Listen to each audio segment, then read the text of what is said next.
कहानी शुरू होती है एक हरे भरे घने जंगल से। यहाँ ऊंचे ऊंचे पेड़, नदियाँ, झरने और सैकड़ों जानवर रहते हैं।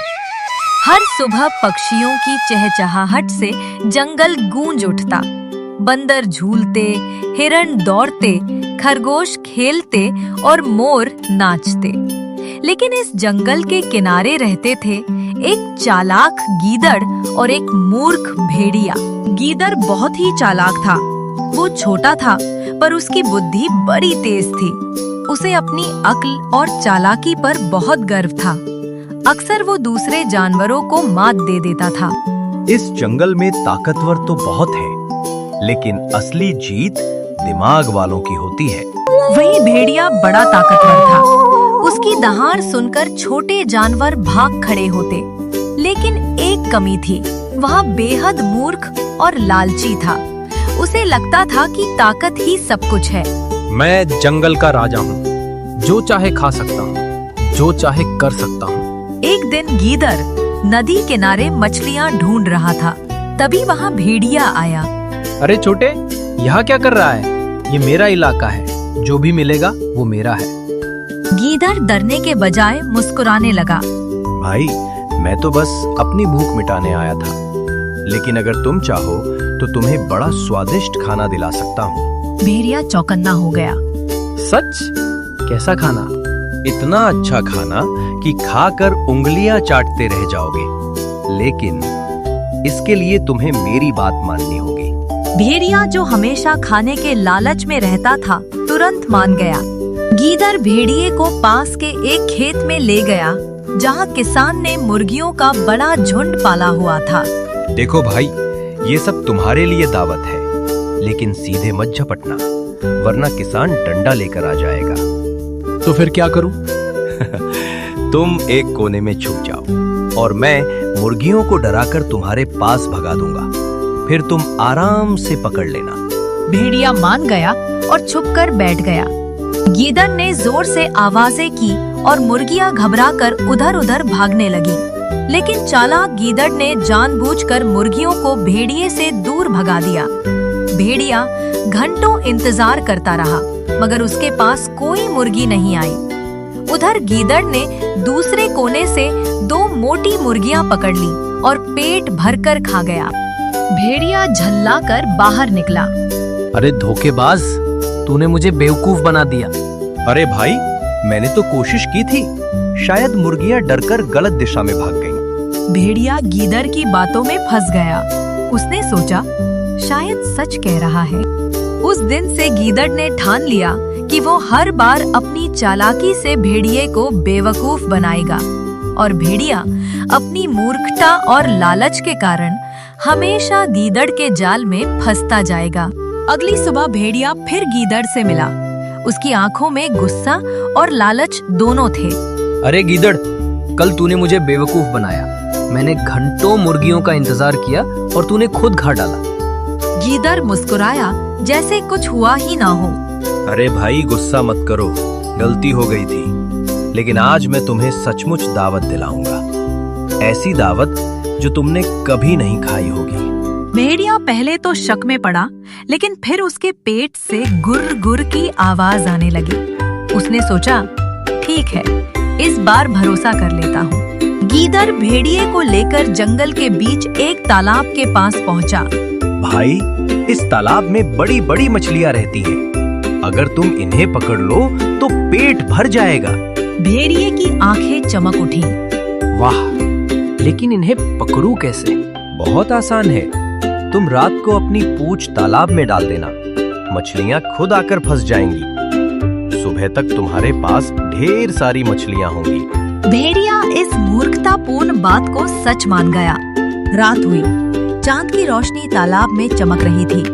भेड़िया तालाब के किनारे बैठ गया और अपनी पूंछ पानी में डाल दी। घंटों बीते, ठंड बढ़ने लगी। तालाब का पानी धीरे धीरे जमने लगा और भेड़िए की पूंछ बर्फ में फंस गई। सुबह हुई तो भेड़िया उठना चाहता था, लेकिन उसकी पूंछ जमकर तालाब में अटक गई। वह जोर जोर से खींचने लगा। अरे ये क्या हुआ? मेरी पूंछ तो फंस गई है। तभी पास से किसान गुजर रहे थे। उन्होंने भेड़िए को देखा और लाठियां उठाकर उसके पास दौड़े। अरे, ये भेड़िया हमारी मछलियाँ चोरी करने आया है। भेड़िया बुरी तरह डर गया। उसने पूरी ताकत लगाई और जैसे तैसे अपनी पूंछ छुड़ाई, लेकिन भागते भागते उसकी पूंछ का आधा हिस्सा टूटकर तालाब में रह गया। गीदड़ दूर खड़ा ये सब देख रहा था और जोर जोर से हंस रहा था। अरे मूर्ख भेड़िए, तूने सच में मेरी बात मान ली। अब देख तेरा हाल क्या हो गया। भेड़िया शर्मिंदा और गुस्से से लाल हो गया। गीदड़, तूने फिर मुझे बेवकूफ बनाया। अब की बार तुझे नहीं छोड़ूंगा। गीदड़ भागा और पेड़ों के बीच छुप गया। भेड़िया उसका पीछा करता रहा, लेकिन कभी उसे पकड़ नहीं पाया। आखिरकार भेड़िया थककर गिर पड़ा। गीदड़ ने पेड़ की डाल से झांक कर कहा, भाई, गुस्सा मत किया करो। अगर अक्ल नहीं है तो मेरी बातों में मत आया करो। उस रात भेड़िया अकेला बैठा सोचता रहा। क्या मैं सच में इतना मूर्ख हूँ? हर बार गीदड़ मुझे बेवकूफ बना देता है, लेकिन नहीं, अगली बार मैं जरूर उसे पकड़ूंगा। इस कहानी से हमें यह शिक्षा मिलती है कि बिना सोचे समझे किसी की भी बात पर भरोसा करना मूर्खता है। लालच इंसान या जानवर को संकट में डाल देता है। समझदारी ताकत से कहीं ज्यादा जरूरी है। शिक्षा मिलती है कि तो दोस्तों, चालाक गीदड़ और मूर्ख भेड़िए की ये कहानी यही समाप्त होती है। हमने देखा कि लालच और मूर्खता हमेशा बर्बादी लाती है, जबकि बुद्धि और चालाकी जीवन बचाती है। अब चलिए बढ़ते हैं पंचतंत्र की अगली कहानी की ओर। बहुत समय पहले की बात है। एक विशाल जंगल था, हरियाली से भरा, पक्षियों की मधुर आवाजों से गूंजता और जानवरों की अटखेलियों से सजा हुआ। ये जंगल सभी जीवों का घर था। यहाँ हिरण खुले मैदानों में दौड़ते, बंदर डाल डाल पर झूलते, हाथी नदियों में स्नान करते और शेर अपनी दहाड़ से जंगल पर राज करता। लेकिन इस जंगल की सबसे खास बात थी यहाँ की कहानियाँ।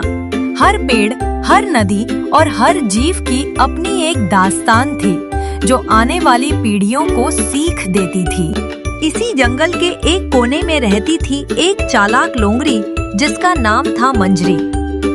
मंजरी अपने तेज दिमाग और चालाकी के लिए पूरे जंगल में मशहूर थी। वो हर बार अपनी चतुराई से अपना फायदा निकाल लेती, चाहे हालात कैसे भी हों। मंजरी को भूख बहुत तेज लगती थी। वो मेहनत करने में ज्यादा विश्वास नहीं करती थी।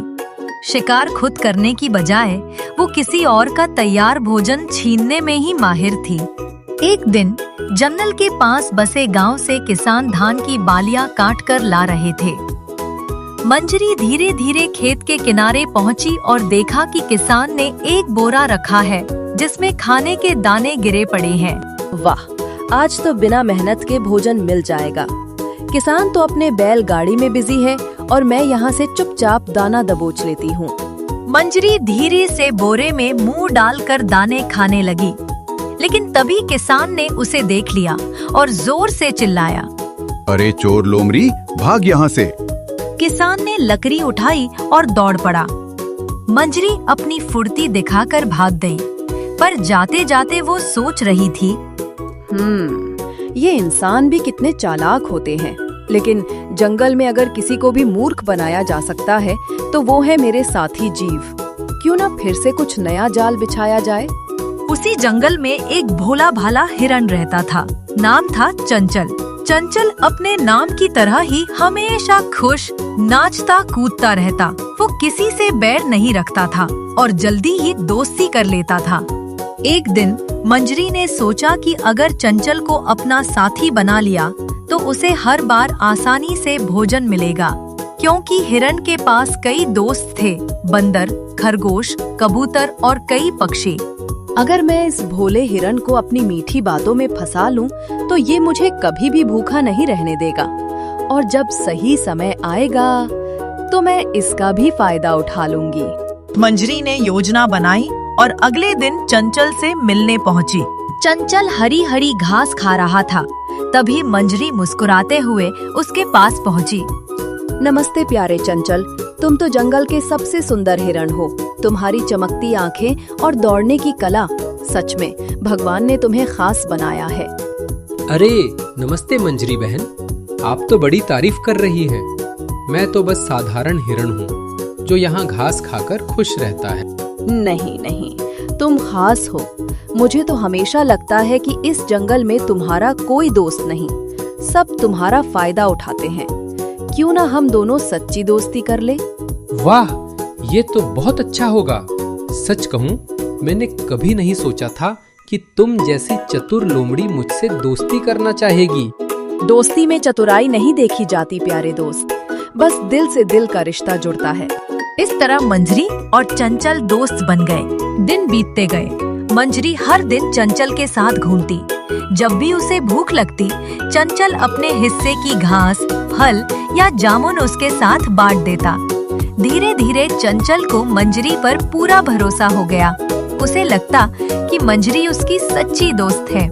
लेकिन मंजरी के मन में तो कुछ और ही योजना थी। वो सोचती, जब तक ये हिरण मुझे भोजन देता रहेगा तब तक मैं इसका साथ निभाऊंगी, लेकिन जिस दिन मौका मिला इसे भी मूर्ख बनाकर अपना पेट भरूंगी। एक दिन जंगल में शेर की दहाड़ गूंजी। सारे जीव डर गए। शेर भूखा था और उसने तय किया कि वो आज किसी बड़े जानवर का शिकार करेगा। चंचल भी डरकर भागने लगा, लेकिन मंजरी ने तुरंत चालाकी दिखाई। ये तो सही मौका है। अगर मैं शेर को इस भोले हिरण के पास ले जाऊं तो मुझे भी हिस्सा मिलेगा और शेर से मेरी दोस्ती भी हो जाएगी। मंजरी सीधे शेर के पास पहुंची। महाराज, क्यों परेशान होते हैं? मैं आपके लिए एक मोटा ताजा हिरण लाती हूँ। बस आप वादा कीजिए कि शिकार के बाद थोड़ा सा हिस्सा मुझे भी मिलेगा। अगर तुम सचमुच मुझे हिरण का शिकार दिला दोगी तो तुम्हें हिस्सा जरूर मिलेगा। मंजरी ने सिर झुकाकर हामी भरी और मन ही मन मुस्कुराई। अब मंजरी चंचल के पास पहुंची। उसकी आवाज में मासूमियत और चेहरे पर चिंता का भाव था। चंचल भाई, मैंने सुना है कि शेर तुम्हारी तलाश में है, लेकिन तुम घबराओ मत।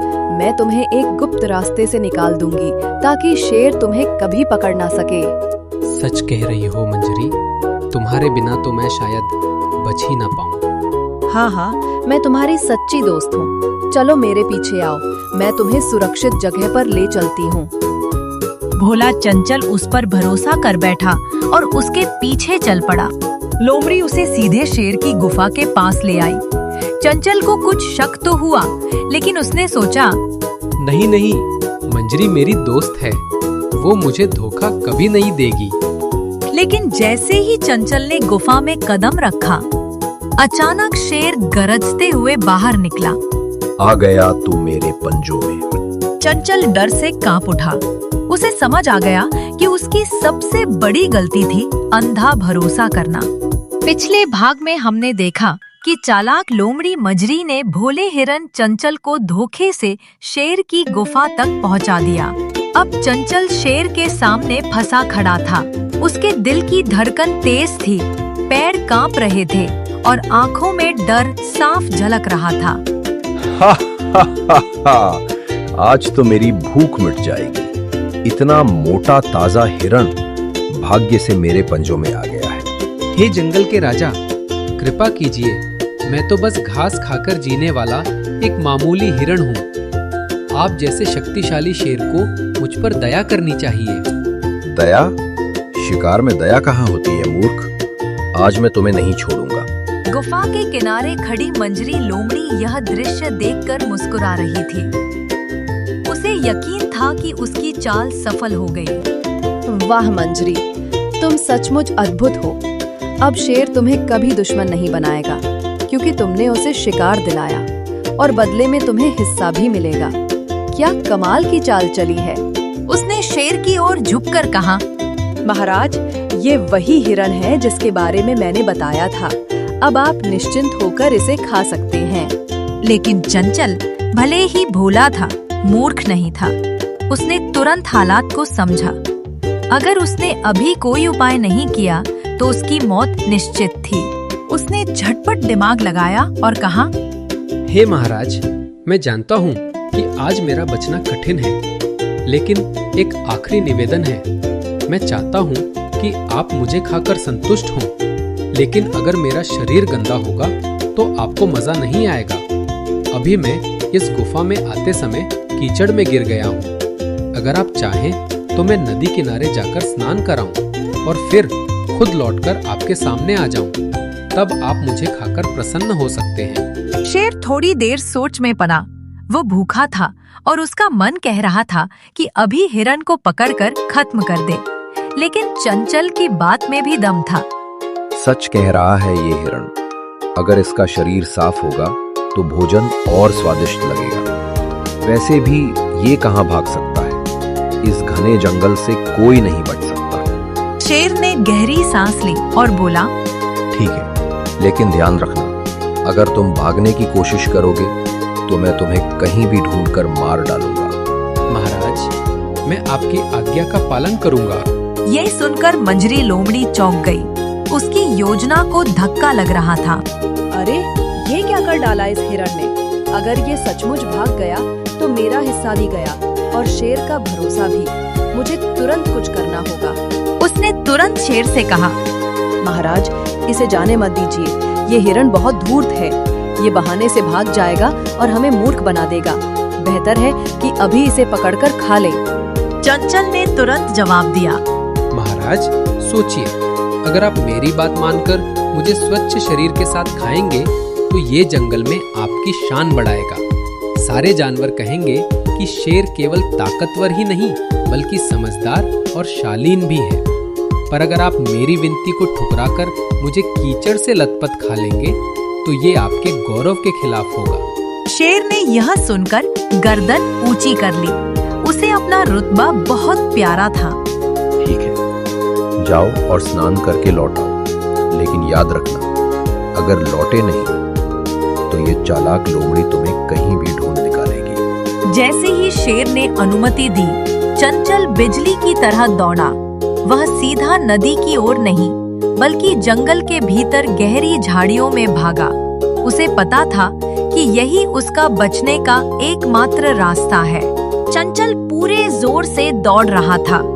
उसका दिल कह रहा था, आज अगर मैं बच गया तो फिर कभी अंधा भरोसा नहीं करूंगा। दोस्ती हमेशा सोच समझकर करनी चाहिए। गुफा में शेर और लोमड़ी दोनों इंतजार कर रहे थे। पहले एक घड़ी बीती, फिर 2, फिर 3। ये हिरण अभी तक क्यों नहीं आया? कहीं वो भाग तो नहीं गया? महाराज, मैंने तो पहले ही कहा था कि ये आपको मूर्ख बना देगा। आपने मेरी बात नहीं मानी। देखा, अब ये भाग निकला। शेर की आंखों में आग जल उठी। उसने गुस्से से दहाड़ मारी। लोमड़ी, तुमने कहा था कि ये हिरण तुम्हारा दोस्त है और तुम इसे मेरे पास लाओगी, लेकिन अब ये मेरे पंजों से निकल गया। तुमने मेरी भूख और मेरा समय दोनों बर्बाद कर दिए। महाराज, मैं तो बस आपकी सेवा करना चाहती थी। मेरा क्या दोष कि ये हिरण भाग गया? मूर्ख, तुम्हें अपने बहानों से कोई लाभ नहीं मिलेगा, तुम्हें सजा मिलेगी। गुस्से में शेर ने अपने विशाल पंजों से जमीन पर चोट मारी। फिर उसने मंजरी की ओर झपट्टा मारा। हालांकि उसने उसे मारा नहीं, पर इतनी जोर से धक्का दिया कि मंजरी लुढ़ककर गुफा के बाहर जा गिरी। अब से मेरे सामने मत आना। तुम जैसी कपटी जीव मेरे लिए किसी काम की नहीं। मंजरी उठी। उसका शरीर दर्द से कराह रहा था। उसने मन ही मन सोचा, हाय, मैंने सोचा था शेर का साथ पाकर फायदा होगा, लेकिन उल्टा खुद ही मुसीबत में पड़ गई। शायद यही सजा है धोखेबाज दोस्ती की। उधर चंचल झाड़ियों में छिपकर दूर से ये सब देख रहा था। जब उसने देखा कि शेर ने मंजरी को दुत्कार दिया तो उसकी सांस में सांस आई। धन्यवाद भगवान, आज मैं मौत के मुंह से निकल आया और मुझे सबसे बड़ी सीख मिल गई। दोस्ती कभी भी मीठी बातों से नहीं बल्कि सच्चाई से परखी जानी चाहिए। इस प्रकार चालाक लोमड़ी की चाल उल्टी पड़ गई और भोले हिरण ने अपनी बुद्धिमानी से खुद को बचा लिया। सच्चाई यह है कि कपटी दोस्त हमेशा मुसीबत का कारण बनते हैं। जबकि सच्चे दोस्त मुश्किल वक्त में साथ निभाते हैं। इस कहानी से हमें ये शिक्षा मिलती है कि दोस्ती सोच समझकर करनी चाहिए। मीठी बातों से बहक कर किसी पर अंधा विश्वास करना खतरनाक होता है। समझदारी और सच्चाई ही जीवन में असली हथियार हैं।